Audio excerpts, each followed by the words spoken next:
which is a sound hadith mentioned in the Sahih of Imam Muslim, that the Prophet ﷺ said, how amazing the affair of the believer is. It's only for a believer. This is a higher status than a person who is a Muslim, one who implements and is closer to Allah subhanahu wa ta'ala. If a difficulty afflicts him or her, sabr, that they are patient, and that is better for them.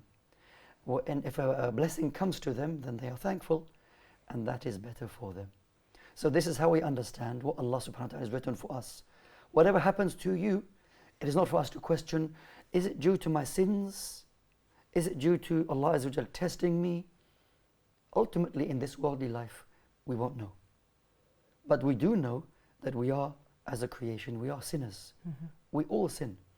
And any calamity that does befall you is bima kasabat aydikum, is by what your own hands have earned.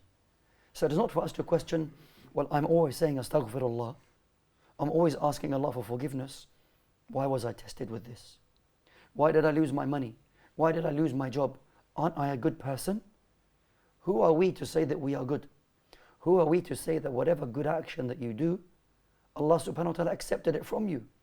How sincere were you?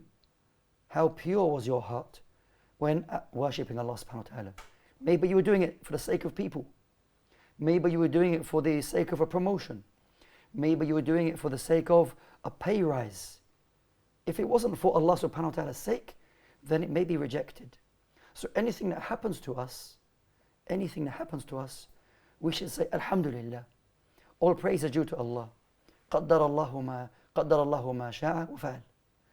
This is the decree of Allah subhanahu wa ta'ala, and what Allah willed happened. We accept it, and we don't question what Allah subhanahu wa ta'ala writes for us. Because we always believe, and we should know, that the plan of Allah is always best. Maybe you don't like something. عَسَىٰ أَن تَكْرَهُ شَيْئًا. Maybe you don't like something. وَهُوَ خَيْرٌ لَكُمْ. Well, it is better for you. This خَيْرٌ لَكُمْ is better for you.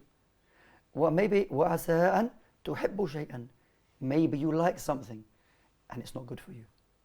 وَاللَّهُ يَعْلَمُ وَأَنْتُمْ لَا تَعْلَمُونَ. That Allah knows and you don't know. This is a fundamental part of our Iman.